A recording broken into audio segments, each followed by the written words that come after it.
Shadow, the grey cat, sat in silence, his tail twitching. A phone buzzed. He picked it up and stared at the message. Big job. Fast cash. No questions. His heart pounded. He had always lived a simple, honest life. But rent was late. His fridge was empty. His dreams felt far away.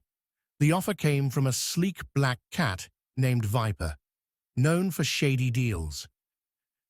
Shadow's eyes narrowed. "Just one job," he whispered, "then I'm out." But deep inside, he felt torn. He thought about his parents, their values, their hope for him. Still, the promise of money sparkled too brightly. He closed his eyes, sighed, and sent one word back: yes. Before meeting Viper, Shadow walked through the foggy park. He needed clarity. Under an old oak tree sat a wise, old white cat with kind eyes. His name was Sage. Shadow told him about the offer. "It's simple," Shadow said. "All I have to do is carry some boxes from one place to another. No one tells me what's inside. I get paid a lot fast. But Viper's not an honest cat. Everyone knows it." He paused. "It feels wrong, but I really need the money." Sage nodded slowly and said, "The easy road may have a hard end." Shadow tilted his head. The words echoed in his mind. Easy road, hard end. Sage leaned closer. "When something feels too easy, it's often a test. Your values are being weighed." Shadow looked down. "But I need this. I'm tired of being poor." Sage touched his paw gently. "I understand, but don't do things that make you feel bad just to make money." Shadow didn't answer. He stood up, thanked the wise cat, and walked away. As he reached the street, Sage's voice followed him like wind. "Some choices give you quick money, but long regret. And some are hard now, but better later." Shadow looked up at the city lights. He was still unsure, but he was already walking. Shadow met Viper behind an old warehouse. The job was simple: deliver sealed boxes. No questions. The pay was huge. At first, everything felt easy. He bought new shoes. His fridge was full. But soon, whispers started. Other cats stared at him in the streets. His old friend Luna crossed the road to avoid him. But one night, as he carried a box through the alley, flashing red lights lit up the street. Police cats shouted, "Stop!" Shadow froze. His heart jumped. He dropped the box and ran. His legs moved faster than ever before, through puddles, over fences, into the dark. He didn't stop until his chest burned. He hid in a narrow gap between two trash bins, shaking. The police passed. He was safe, but not really. The next morning, whispers filled the streets. "I saw him running. He's working with Viper. He's trouble." Old friends looked away. Store owners locked their doors. Even the kittens crossed to the other side of the street.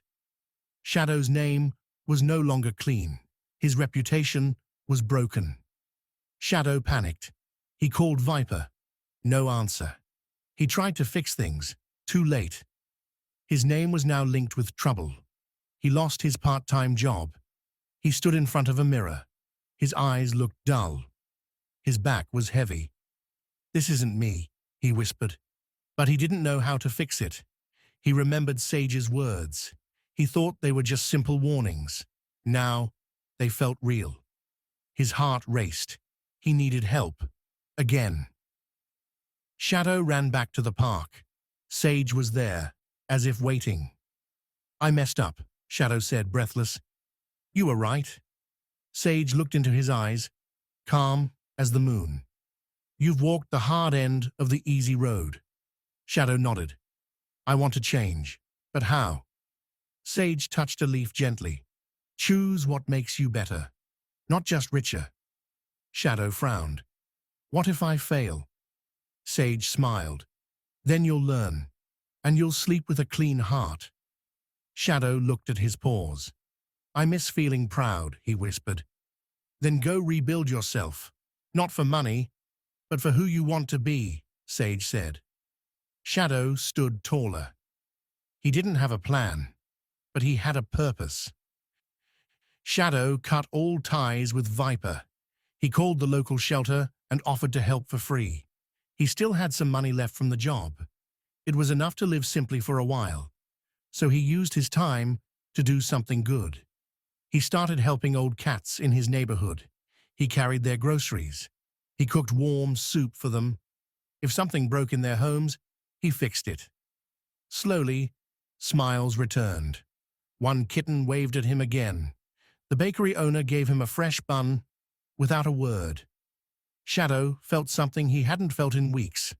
Peace. One morning, Luna appeared. You work here now? He nodded.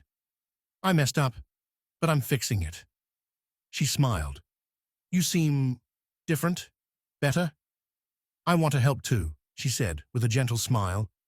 Together, they visited old cats, shared meals, and laughed over simple things. On rainy days, they cooked together. On sunny ones, they fixed fences and watered flowers. Shadow felt his heart slowly opening, not from fast money or praise, but from kindness. Luna's eyes made him feel calm. Her voice made him smile. They fell in love with each other. With time, Shadow and Luna decided to start something new. They opened a small cafe on the corner of Maple Street. Many cats already knew how tasty their food was. They remembered the warm soup, the soft pie, the kind smiles. So when the cafe opened, customers came every day. Old cats, young ones, families, they all loved the cozy place. There was always soft music, fresh tea, and the smell of something baking. Shadow finally felt proud, not because he had money again, but because he built something honest, with someone he cared about. Shadow returned to the oak tree. Sage sat quietly, eyes half closed. I took your advice. I changed, Shadow said. Sage opened one eye. And how do you feel? Great, Sage smiled. Peace doesn't come from coins, it comes from how you live. Shadow nodded. Thank you. The wind blew gently. The old oak whispered above them, and Shadow walked away, lighter than ever.